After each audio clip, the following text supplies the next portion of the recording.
Aloha. This is Donna Moulton, known to many as Mama Donna, your host of A Dose of Positivity. And I want to welcome you to another epic episode where I interview thought leaders, change makers, and health professionals. I'm so especially over the top glad you're here today because we have an incredible conversation coming up. But I want to remind you all that this, if you listen to the recording, this is a live show. And for everybody who's coming into the show right now, we welcome you to put your comments and feedback in the chat. And we do our best to get to every single comment or question throughout the show. While people are coming in each week, I do a brief reading from one of my books. This happens to be Living Like the Future Matters, the Evolution of a Soul-to-Soul Entrepreneur. And what I always take a reading from here that sets the tone before I introduce one of our special guests, which happens to be Dashiell, known to all of us as Dash Kurz, who is the founder and the director of Hawai'i Institute of Pacific Agriculture, otherwise known as HIP. And so when I say hip, I'm not talking about your biological hip that Sharon, our special guest, Sharon Sauer, told us all how to have our hips in good shape last week. Dash is here to help us have not just a fertile mind, but how to make our earth a more fertile place to be. So again, while we're waiting for people to come in, I want to welcome you to all grab a beverage. I have my organic cherry juice here with a spritz of organic oranges from our trees outside. And if you guys stick on, anyone wants to stick around after the call, I always love to give you a garden tour around the tour. If you have extra questions, you're too shy to speak out during the episode, we stay on for a few minutes afterwards where you can ask questions, and Dash will be on for a little while after the show as well. So we are going to be talking about regenerative agriculture, food sovereignty today. And I just want to read this short little section from my book. Okay. This is right when I was moving to Hawaii. And I think you're going to really find this interesting when I read this to you. And if everybody could just sit back, ground your feet. Hopefully, if you're out, could be outside with your feet grounded on the earth, barefoot is best. But I want you to think about where you live and where your food comes from. I love the fact that Hawaii is the most isolated population center on the face of the earth, and that the air quality is some of the best in the world. What I did not appreciate was that the state that once produced all of its food now imports 85 to 90% of its food. I was once again on a mission to be part of the movement to increase food security and food self-sufficiency on the island. Our always in season farmstead market business had helped increase consumer demand for local produce, but there was much more that could be done. Hawaii, and think about this where you live in relation to an apple or an orange, is 2,390 miles from California, 3,850 miles from Japan, 4,900 miles from China, and 5,280 miles from the Philippines.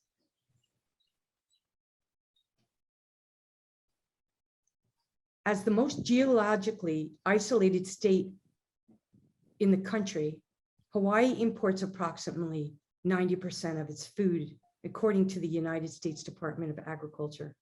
Currently, Hawaii has a supply of fresh produce for no more than 10 days. 90% of the beef, 67% of the fresh vegetables, 65% of the fresh fruits, and 80% of all milk purchased in the state are imported. The legislature further finds that Hawaii's reliance on out-of-state source of food places residents directly at risk of food shortage in the event of natural disaster, economic disruption, and other external factors beyond the state's control. That's from the Hawaii state legislation of 2012, because I wrote this book a couple of years ago. Back unquote, greater consumer demand and pressure on political leaders is imperative for food security no matter where we live. So in 2011, this is where Dash comes in, who is our guest speaker today. For all of you coming in, we're so honored to have you here, Dash, from the Hawaii Institute of Pacific Agriculture. In 2011, the Hawaii Institute of Pacific Agriculture, known as HIP, H-I-P, an exceptional permaculture school in Kohala, was established by the visionaries Dash and Erica Kuhr.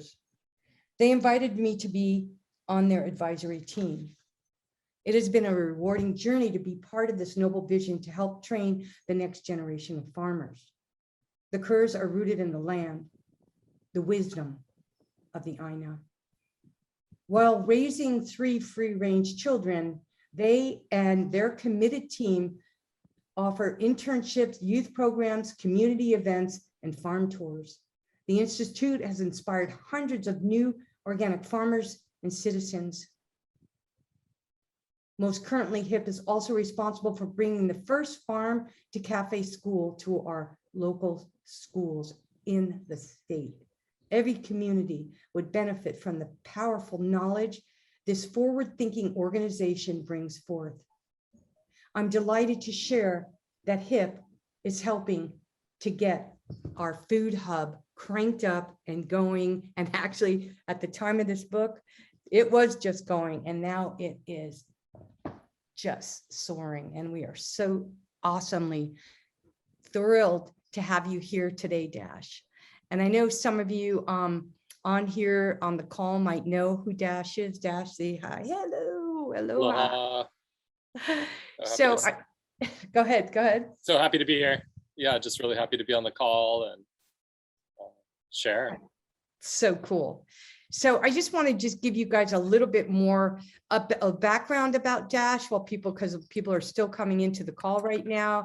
But he's a lead facilitator to HIP, him and his wife Erica, and his personal dedication is to the restoration of human and environmental health. And you all know Mama Donna. You know that is, I mean, Dash and I are kindred spirits. He has educated and mentored, like I said, hundreds of youth and young adults, and he has got gardens growing at both the elementary school and the high school. He's working with nonprofit organizations, food cooperatives, and farms. And Dash has led and developed numerous gardening and sustainable initiatives at the state level. Dash appreciates apprenticed under master permaculture designer Tom Baldwin, who also studied with Bill Mollison and Geoff Laton and Bullock, the Bullock brothers. Now, these are names that some of you on the call might know, but these are like the fathers of the stewards of permaculture. For 3 years as a farm manager, anyway, he designed these permaculture farms on Hawaii. He's done incredible things, not just in our local community, but like I said, he has been on the Farmers Union Committee and has done things at the legislative level. Every single aspect of agriculture, regenerative farming in particular, is in great need of leaders like Dash. Current projects include installation of 60 dwarf coconuts and 300 bananas in polyculture systems and permaculture designs for a 120-acre food production and reforestation project.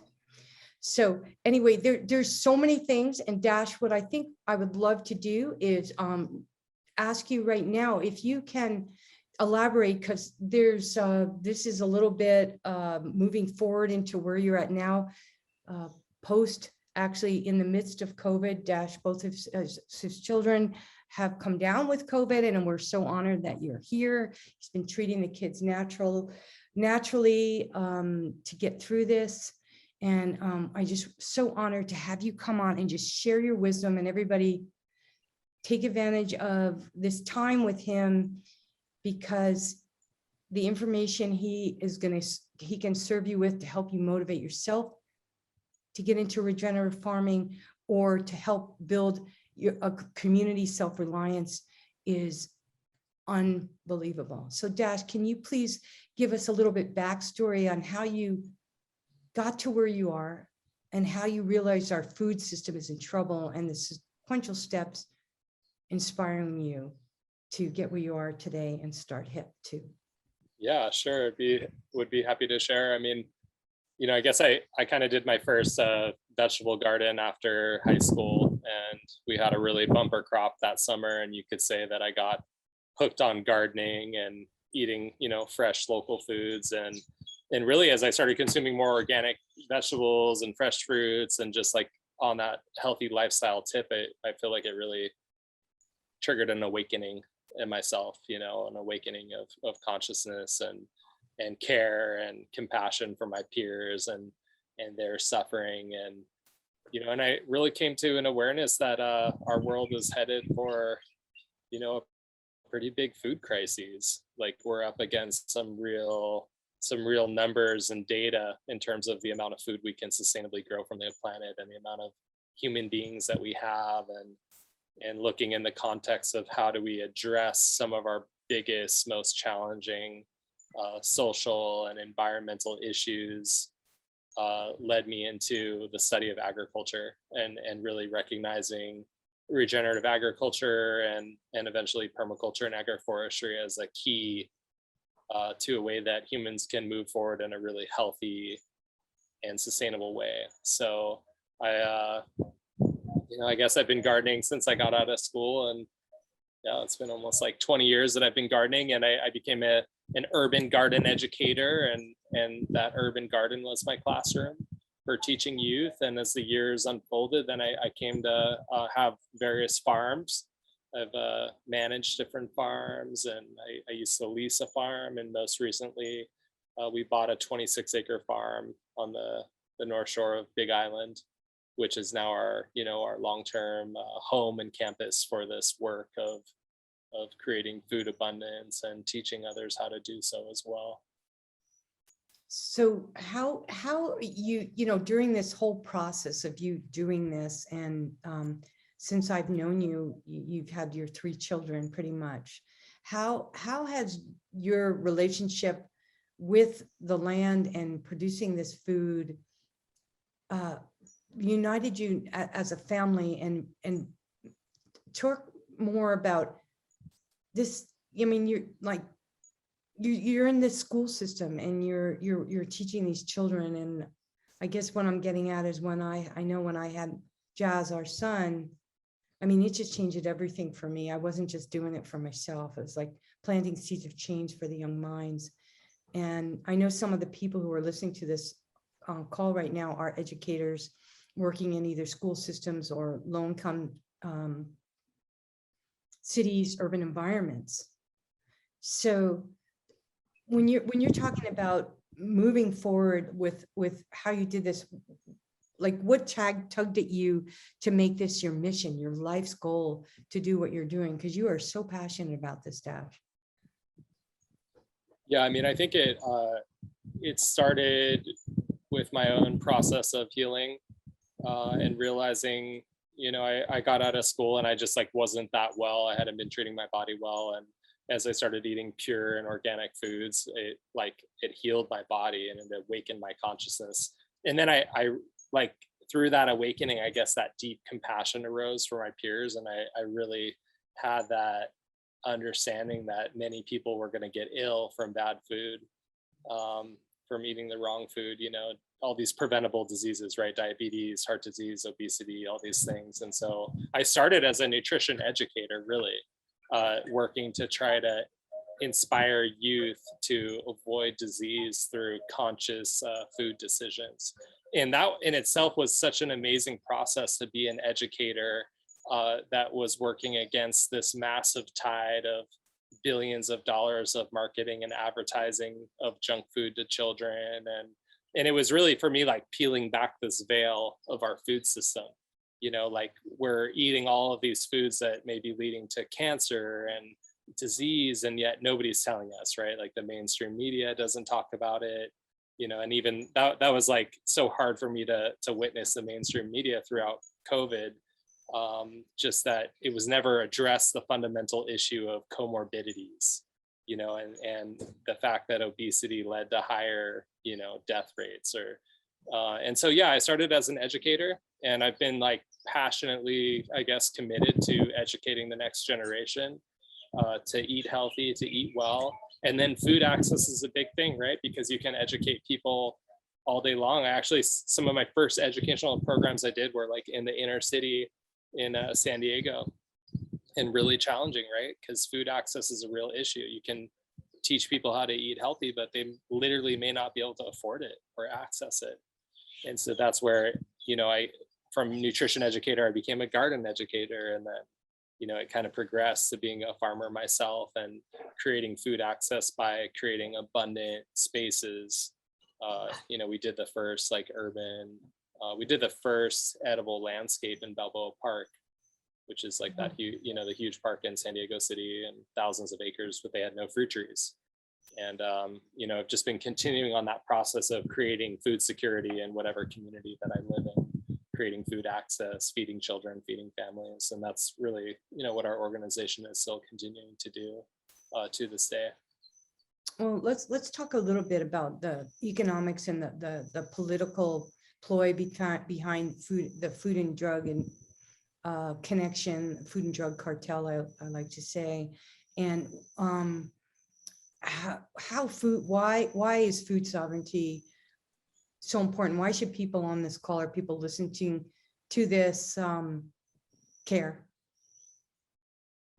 Well, yeah, it's interesting. Like when I think of food sovereignty, I think of, means of production in the hands of the people so that they can grow food for themselves. And right now we have a real challenge of the haves and have-nots, and who has the capital, who has the means of production, who controls it. And at this point, it's a very small percentage. And so, I think we have a challenge that if we don't create just and equitable food systems, we're going to head towards some sort of violent clash or revolution. And I think, again, that can be avoided if we can build equity, if we can build equitable food systems, but it's big work that we have ahead of us. And we have, a shrinking timeline or a narrow window upon which we can act to really establish regional, local food economies. And, right now is the time to do it. And there's a lot of money coming down the pipe from the feds and the state. Like, I think more government agencies are waking up to the fact that we're extremely vulnerable to shocks to the system. Like COVID taught us that, other, crises have taught us that over the last 10 years. And so, yeah, how are we going to get to this place of, regional, local economies that are abundant? Can you share with us, like, what does that look like? Paint a picture for someone in San Diego versus someone on the Big Island, and what are people, what can people, or what are people doing? And if it's truly that desperate, let's talk, like, let's be real here. Let's bring some truth forward. And what should people be thinking and doing right now, Dash? Yeah, I mean, like the stats I was reading was like 2030 was when they're predicting the perfect storm worldwide of food, energy, and water shortages. And so it's kind of like, how do you want to be set up and prepared for that? And what is resiliency? How do we create resiliency? How do we create resilient communities? For me, that picture in the rural place that we live in is a lattice work of small family farms that are working collaboratively to grow some crops that they do shared distribution and value added processing with, and then a handful of other crops that they are involved with in more of like a barter economy sense. And it's a circular economy that, has craftsmen and builders and, skilled trades and growers all kind of working collaboratively towards the shared goal of a circular economy. And it's going to take quite a bit of investment to get there. you know, it's interesting to think of that LA, like we have a board member that grew up in LA, and when she was a child, you know, LA was like a huge lattice work of backyard gardeners and orchards. There was like a stunning amount of agriculture in LA County. Like she was telling me this story, and it was just like in LA I couldn't even envision or imagine. So I think you know, it's going to look different in urban areas, but it's that vision of a diversity of growers all kind of sharing their food, bringing their abundance to market. Yeah. No, I'm glad you mentioned LA, because one of our guests coming up, Alexa Mars, her daughter, Rainbow Mars, in sorry about that, FedEx here, speaking about part of the problem. Sorry, I'm just gonna mute for a second. And also in Hawaii, it's you know, what is that interaction of the small family farm and that lattice work of small family farms with our local ecosystems and watersheds, and you know, through our proper land stewardship, can we also see, you know, improved health of our rivers and our forests and our oceans? And I would say that, you know, yes, we should see that through regenerative agriculture. Yeah, now that my dog stopped barking, sorry about that. Listen, you guys, there are so many exciting things happening in the urban environments. There are people who are organizing in cities everywhere from New York City to LA and in between, regenerative blocks where everybody is challenged in a very productive way. And you can do this in your own communities where they are, everybody is, who has a lawn has turned it into a garden. And I will put that link in the recordings in our podcast and in our YouTube station. But this is so important to realize, and Dash, you can talk to this too, but in World War I and World War II, there was a thing, uprising movement called Victory Gardens. And we are, you know, really this close to almost, you know, we don't think so, like Dash saying 2030. Well, 2030, that's 8 years away, people. It takes 8 years to really get a fruit tree to plant any kind of abundance. So if we want to, you know, secure a food system, whether you're in an urban environment, in a rural environment, the time to plant these seeds of change is now. And I'm not an alarmist, and you know, I mean, I did write my books to make people aware and to heighten people's awareness to what I know is to be true, what Dash is saying, because he researches and he reads and he teaches this. It's happened before. It's happened before that. There have been famines. There are famines happening right now across the globe. Africa's drying up, India's too. There are monsoons in places that used to be deserts. So bringing a guest on like Dash, and like I said, if you guys have any concerns or questions, or if this can excite you, I mean, this is a dose of positivity. This is a dose of reality. This is like the real deal here, where we can come together collectively and start communicating like the mycelium beneath our feet, which ties the entire earth together, and start communicating. And the dose of positivity is like just really the opportunity, you know, the opportunity to create something really beautiful, and to birth, to manifest, to envision, to pray in like a whole different type of economy. I mean, I think a lot of us are extremely displeased with the current economic economy, the way that it's set up, you know, the exploitation. But it's also really challenging, right? Because we fight against these tides of convenience and ease, and it takes a village in a way to, you know, raise the food and bake the bread or pound the poi. Yeah, absolutely. And you know, feed all the families and the children. And those are discussions we're having right now, even, you know, as a family, is like, how do we take it to that next level of food sovereignty? What does that look like? You know, is it all the families getting together once a week to prepare large amounts of food, large amounts of sustenance that we grow? Because, you know, it takes a lot of time to process down cassava and taro if we're gonna, you know, make that into different patties and whatnot. But yeah, I think the opportunity is like, I live in a Garden of Eden. Me Like too. it's just extremely beautiful. There's all sorts of flowers around me. Like I'm harvesting herbal medicine on almost a daily basis and incorporating it into like teas and soups. You know, I wildcrafted 2 wild mushrooms yesterday that went into our soup that was basically like 95% local soup. You Yeah. know, the ducks, the potatoes, the plantains, the carrots, the celery, like everything in the soup was local. And so, yeah, to live in a Garden of Eden, like that's pretty positive. Like if you Yes. can pull that off, and if you can, you know, I guess that's kind of like would be a core message today is that you too, if you don't already, I bet some of your listeners already live in beautiful, beautiful spaces. And, you know, you can pretty much make even a desert can be a Garden of Eden certain times of year, right? They did it in Israel, right?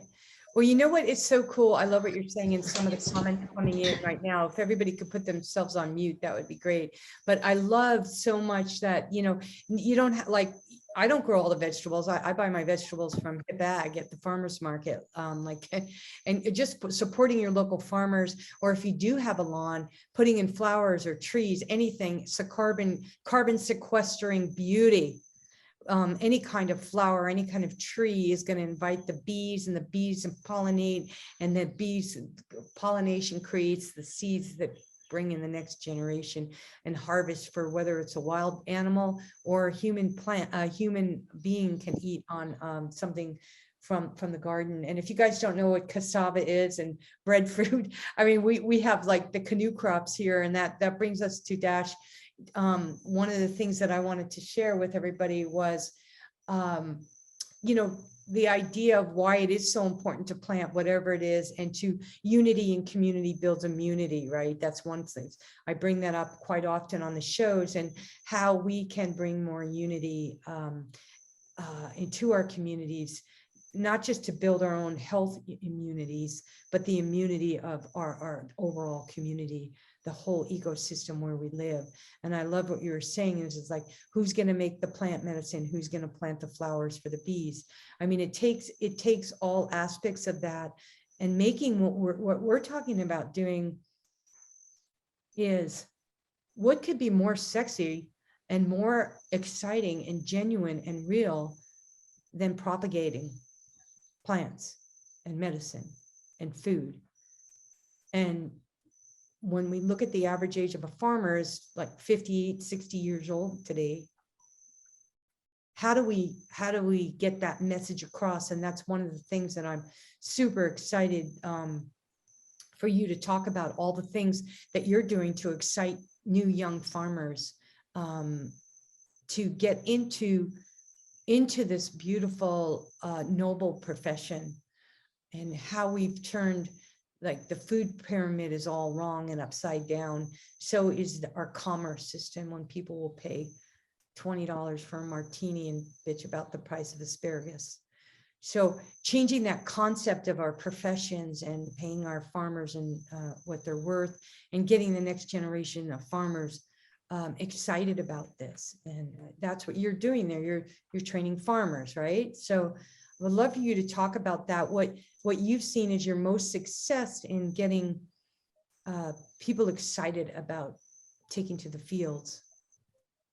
Yeah, for sure. I mean, I think, you know, and just kind of reflecting on Aaron's comment as well, like I just 100% agree that not everyone's going to be a grower, you know, and like we do need more farmers. I mean, I think in kind of like a broader sense, I would love to see more national wide effort for reforestation, and like that level of volunteerism and engagement of like communities coming out to plant together, like I think is a really beautiful thing.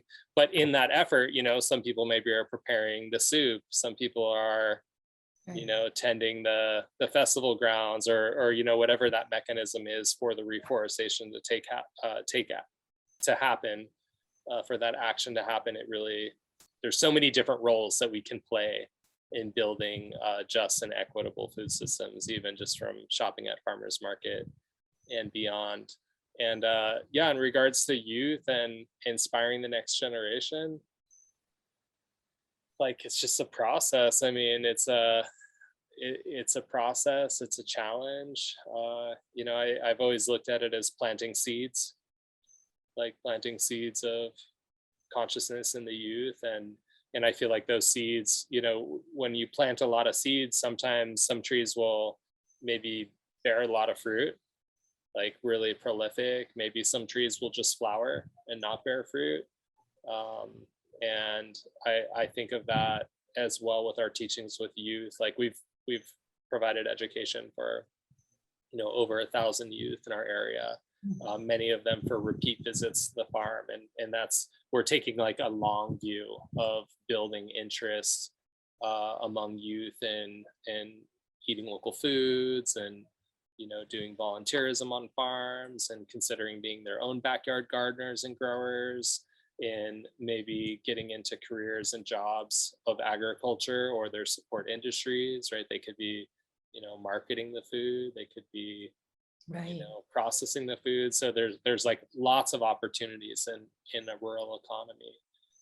And I think that's been our approach with the youth, is like really sowing those seeds of awareness. And if they don't know, if they don't even have the information, how can they make a decision to get involved? Or if they're not connected to a local farm, how do they know that's not an opportunity, you know, for them to participate? And I'm encouraged to see that, you know, the fastest growing demographic of young farmers in America is young women. And, you know, there's just the consciousness is there. You know, I think a lot of young people are waking up to the vulnerabilities of our food system and wanting to take action. So hopefully we'll see an acceleration of that in the coming years, and there'll be some bigger efforts to reforest North America into agroforestry, into mixed tree crops that sequester carbon while providing sustenance and food. Mark Shepard's got a pretty cool model that I'd prefer, you know, if I was in North America, I'd probably be doing something like that, with this kind of layered mixed agroforestry, you know, oak savanna kind of thing, and livestock underneath. Yeah, absolutely. Yeah, talk a little bit more about there's some vegans on the call right now, and I know that that is sometimes a bone of contention when we talk about livestock, and I'd like to hear your take on that, Dash, and how looking at the whole food system and how that works. Yeah, you know, like, let's see, the Hawaiians didn't use a lot of animal manures, actually. So can the vegan garden be accomplished? You know, can you just produce a lot of calories and starches and fruits just with organic plant mulches? I would say yes. Like, you can do a lot just with plant mulches. In olden times, there was some like old archaeological data. I don't even know how they got this, but they were predicting, they thought that back in the day, they would put 2 tons, something crazy, it was like a ton of organic matter per quarter acre. It was just like this huge volume of organic matter they would bring in, of leaf litter. And of course, Donna, you know, kukui tree, the candle nut, was a really popular mulch crop for Hawaii gardens and gardeners. And, you know, I think sometimes they would maybe incorporate some poultry manures because they did raise some chickens as well. So I think it's up to the individual gardener or grower whether they want to incorporate manures. I really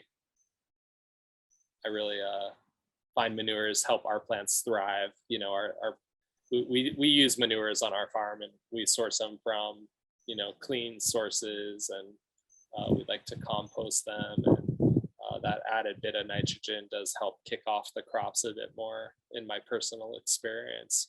And then we rotate some animals, but not for like meat consumption. We just have a couple of horses that kind of mow our orchard. You know, I think they do reduce our mowing, and we do gather their manure and incorporate it into the gardens. I also run ducks in the orchard, and the ducks have just been amazing. They've been amazing for pest control. They really reduce this small, you probably have it up at your farm, Donna. Do you get that small brown cockroach with your citrus? Yeah, that stings the orange. and it's like sometimes they're all over the citrus trees, the brown. Yeah.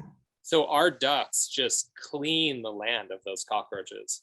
And I had so many when we first got here, and we've been running ducks 2 years now, and they've greatly reduced them. And it's like to the point where if you don't have the ducks, like those little brown cockroaches, you'll get a bunch of them in the home as well. They kind of come into the house. So, and of course the ducks also go for the slugs, which in Hawaii, we have the rat lung disease, which is a really gnarly infectious disease that you can get from inadvertently consuming slug, like if it's in your produce. And so they also clean the grounds of slugs. So I've just been absolutely thrilled with the ducks. And I think like we in nature, animals and plants aren't separated out, right? And in permaculture, we design systems where animals are incorporated into these kind of man-made gardens, and they do have important roles to play, and I think can add a lot of value. And you could keep a flock of ducks and still not harvest any of them. We raise our ducks are actually egg-laying ducks, and so yeah, we're raising them primarily for eggs. That's so great, and that the movie, The Biggest Little Farm, Tell if you can find that link and put it in. That's a great movie where they talk about how this regenerative farm happened over 7 years. That's a usual cycle for nature to really gain its health back. But it was the ducks that pretty much saved their orchard from these bugs. Yeah, there's so many ways. And that brings me to talking about diversity and biodiversity, and why that is such an important concept to be teaching, not just as terms of inequality and racism in the society, but in eco-genocide and all of those things that are separating, all this inequality, and monocropping, homogenized societies are not healthy. They're not sustainable. And having a diverse model like you're talking about, can you talk about the value of biodiversity, take it to the next level, and how people can even incorporate this in their home gardens?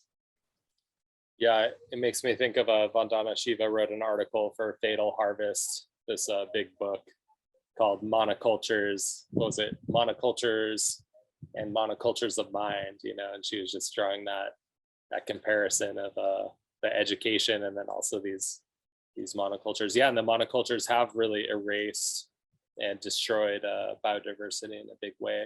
We purchased this land and it was extremely diverse in terms of tree species and shrubs and medicinal plants, but we're continuing to increase the biodiversity on the farm. I think a lot of your viewers already know that biodiversity equates with resiliency. And I like to think of it as like I'm wrapping myself, as they're predicting more inclement and unpredictable weather. I'm wrapping myself in an ecological buffer.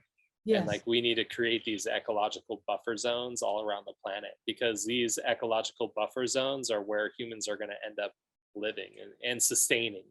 Yes. The other places are going to be less and less habitable. I mean, we're already inhabiting some places that are not really habitable without, our technology, right? But so I'm cloaking myself in this protective ecological buffer zone that's going to help me weather the storm. It's like a boat, right? Like it's going to help me weather the storm of intensifying climate. And what that looks like for us is a lot of diversity of, starch crops. And, I still want to roll out more bean varieties that I want to cultivate. And we're just added new tree species recently, and we're going to keep doing so. And yeah, again, that diversity is because like you get 3 months of drought and the water goes off in the mountains, and all of a sudden a whole crop dies. Or right now we're dealing with the avocado blight, a new avocado blight, and they're predicting it could completely wipe out all the avocados. Imagine if you just had an avocado farm. So we practice the diversity to be able to mitigate the impacts of a changing climate and introduction of new pests and blights, which is also a reality of changing climate as well. As the temperatures rise, new viruses can come in, new insect diseases. It's having they always say having a diversified portfolio gives you economic health and financial stability, having a diversified portfolio. So what you're saying, and which makes sense to anybody, no matter where you are, having a diversified mind, you know, being objective and being open-minded and not shallow-minded, but also really looking to your community and what resources you have there, like Dash was talking about earlier, and collaborating with everybody, appreciating that diversity, especially when it comes to your food and water source. And I keep looking to your shirt, and we haven't even talked about the fish in the waters, and actually one of the main proteins that the Hawaiian culture relied on was fish, and the whole ocean environment and all the critters of the sea. And they use the seaweed and the mulch and from the ocean to realize how valuable our lakes, our rivers, our oceans are to our agricultural system, and how the industrial food complex is eroding those water streams, which is like the blood of our bodies. And you start pouring toxins into your blood, what happens? And we have a system right now, this industrial food complex, that is just pouring these toxins into the blood of Mother Earth. And it's running full in this cycle of chaos and crisis. And what we're talking about here in A Dose of Positivity is, how do we reverse that? How do we go back? It was just 100 years ago, before fossil fuels and all of this whole fossil fuel economy took over our whole agricultural complex and turned it into an basically industrial agricultural wasteland. And so this conversation is really, really important. It's not like, oh, you know, if you don't do that. No, it's like, this is what we can do. This is, and what I love that the approach in Dash, I would love you to spend some time talking about the school project and how you were able to get into the school systems. And like Dash was talking about earlier, there's many ways. You don't have to actually grow the food yourself, but growing these ideas is just as important, and those farmers will come. And but that brings me back to growing the young minds, and how were you able to do what you did in the school systems to get this awareness into the young minds in our community? And what can other people do right where they are right now to improve the food system where they live? Yeah, well, that's a good question. It's so regional in focus, right? Like our regions have such different challenges, and you know, again, I'm like operating from a worldview that there are going to be kind of some of these larger challenges in the future. So it's been important for us to set ourselves up in a region that has like longer term water security and you know, abundant arable land, so we can actually, you know, have the foundation to build that economy. But yeah, there are so many things we can do in every region, and I think education is potentially a good place to start. I'm trying to think, like, there's so many different spaces across the US, like, you know, where can you have the most impact in creating food security for your space? But whether, you know, it's an urban garden or a rural country farm, it's like the demand is growing. Like, so many people are waking up to the fact that the food web, you know, the industrial food web is poisoned. And if anyone cares about their health, they're like avoiding these foods that are just filled with toxic chemicals. So we're seeing our local farmers markets growing, we're seeing CSA programs growing, we're seeing, you know, community gardens growing. And that again is like the positive aspect of people turning away from that system. And it's the opportunity for your listeners to get involved with their regional local economy as it's blossoming. And yeah, we should engage the youth. Like, we have to engage the youth, the next generation, because, you know, they're going to face the biggest brunt of these climate changes, the most negative impacts, and they are also have the most energy to organize and fight and like do the work really do the work and lead it. And so I think as educators, we can inspire. That's been my goal as an educator. How do I inspire the youth to grasp this challenge and then really run with it? They're also less invested in the current system we have. They're less tied down, like they don't have the mortgages. Like we may need in a way we need like a pretty fundamental, social, political inversion, of full like revolution and flip. But it's hard because a lot of us have like mortgages and jobs and economic pressures, and I feel like the youth are so ripe for a revolution in that way. They could actually really turn their back, to some of the principles that are holding us from making the bigger changes. So I feel like I love educating youth for that reason. Yeah, and inspiring them, and there's all kinds of power, right? And I might be going like this, like, but I'm the most passive person I know. The biggest muscle and the most powerful muscle we have is the brain and the heart. And to come in with diplomacy and to get these young activists in political positions, because it's that political system that is so corrupt, and that it is being driven by the economic engine run by fossil fuels, which our whole agricultural industry is run upon. And so they're making those points. I mean, it's like, I think kids, I know I'm waking up to that, right? And these kids, you want to fire them up and get them activated to get in there and make that difference, and not be afraid to enter these systems and make the systemic changes that must happen in order for us to continue, so our children can breathe clean air and drink water and eat food, and not, they're talking about making our meat in a laboratory now, if people are going to eat that. Just, do you want your children growing up like that? Really, people, do we want that? Or do we want to talk about places like HIP, the Hawaii Institute of Pacific Agriculture, and the other institutions and schools that are around the country? There's several sustainable farm programs, probably right within maybe a few hundred miles of where you live.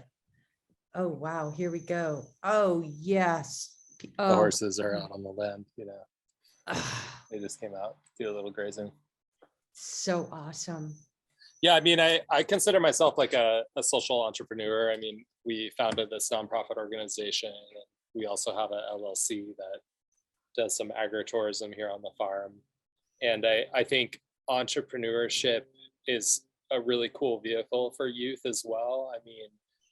When I got out of school and, I had been studying sociology, and it was like studying all the social problems. And then there was like absolutely no answers. The only answers when I got out, I was like looking for jobs, was, it was social work, but it's all on the side of, it's not on the prevention side. And so I really have had to create like my own livelihood in the green economy sector, so to speak, because it wasn't there for me. There wasn't a job for me when I was looking for work to say, run a community farm that improves community health. That like wasn't on the job listings. And so I know that, Donna, you're like an amazing entrepreneur yourself, a huge inspiration to me, a leader that was, a forefront on the movement like years and years before Erica and I. And as well that entrepreneurship, like that's a vehicle for us to be able to create green economies. And so that's something I teach youth, and I'll continue to teach youth. Yeah, well, I'm so glad. Thank you for that. And I really take that as the greatest compliment, that that's my legacy, to inspire people to get into business, because it's your business what you do with your life. It's your business what you put in your mouth. And one bite at a time, it's your business how you make a difference in the world. That's just a simple act. If you're not a grower, it's okay. If you want to grow flowers instead of fruit, you're growing food for bees and other animals. But growing is Food for the important. soul. What's that? Oh, Grow- flowers, like, food for the soul, as Tim Food Head for would the say. soul. And food is and flowers, lots of them are medicine, it's medicine, all those herbs too. But just sovereignty, just the word sovereignty. We have lost that, getting back to monocropping and homogenizing our societies and not taking like our hands into our own hands and putting our hands where they belong, which is in the earth with the mother, and wising up and rising up, as Tubby Love says, or Mike Love, one of them, wise up, rise up.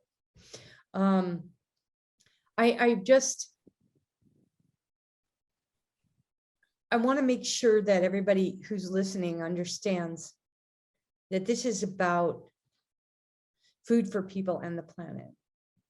This is about all of life kind. This isn't just about humans surviving on this planet. This is about cohabitating with your own fellow species, no matter what color skin they are, the diversity, the biodiversity, and all the plants and all the animals that deserve, and they're God's creation, part of the universe that we live in. And they need to eat too. We are a conscious group of people on a dose of positivity. We are people who are bold and who are brave and who are willing to go out into their communities like Dashiell has and grow and create a school that's educating the youth to take the world and look at it through a different lens, to know that there is a better way, there is a right livelihood way. There is, as the Buddhists say, right livelihood. That's one of their main conscious ways of living, like I say, living like the future matters. And I just want to read one little thing here. It's just a quote from a woman named Liz Carlise. And she says, colonization has been uprooting people and plants on this continent for hundreds of years. If we really want to build a regenerative agriculture and balance the climate, we have to heal that process of uprooting, healing grounds, climate justice, and the deep root of regenerative farming. That is from her book, Liz Carlise. And if you read my books too, Conscious Cures, Living Like the Future Matters, I'm sure Liz and I would be great friends. Writing is a form, poetry, art, music, all these forms of expression, entrepreneurship, are ways that we can bring this movement forward.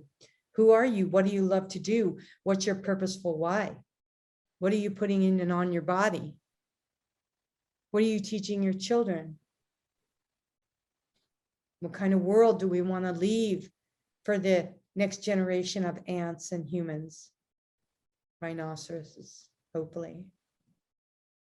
And one of the most important and noble things that we can do is either teach people about farming, create value-added products, build unity in our communities, and build our immunity. And one of the things that I'm so proud of you, Dash, for doing is working within the Hawai'i Farmers Union, which is another way. There's a National Farmers Union Association that works at a political level at the White House. Can you just talk a little bit about that and then leave us with some closing positive things that we can all do? But tell us how far, since you've been involved, things have happened at the White House, and how just a letter or the simple things that each of us can do. But the Farmers Union is making inroads in the White House, and I would like you to speak to that and then bring us back to the grassroots things we can do. Yeah, for sure. So I've been involved with the Hawaii Farmers Union United, I guess, for the last 6 years. I've been president of the Kohala chapter on and off, and on the state board of directors. It is a national organization, so there's national lobbying efforts or state lobbying efforts. And then we do some local friend building with our local politicians to help move things for small family farms. At Hawaii State Legislature, where I was mostly involved, because I was a chair of the legislative committee for 3 years. There basically, prior to the Farmers Union, there was no advocacy for the small family farm. The only organizations representing agriculture that were showing up were Syngenta and Monsanto and DuPont and some of the other guys, right? So it was basically big agrochemical companies that were growing seed.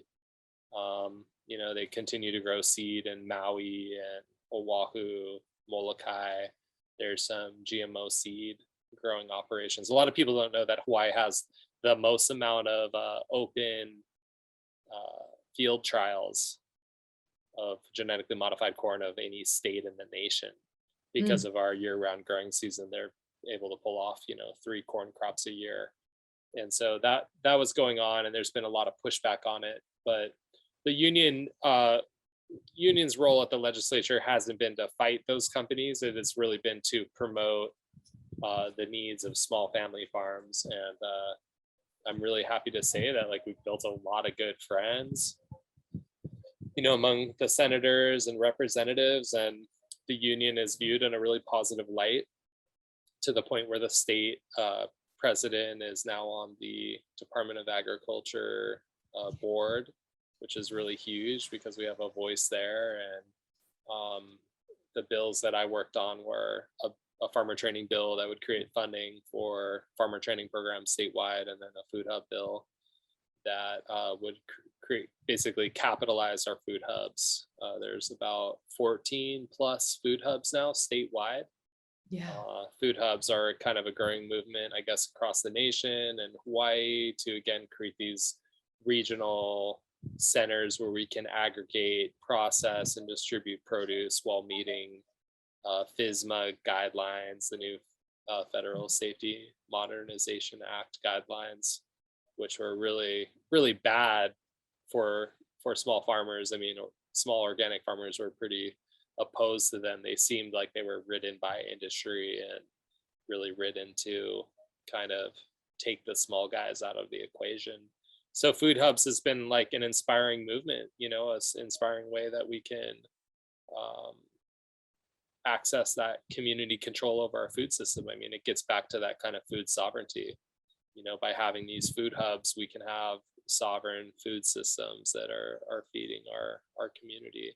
And so those bills, it takes years to get stuff passed through the legislature. They're moving along from what I hear. I'm not the legislative chair anymore, but still really involved with our chapter.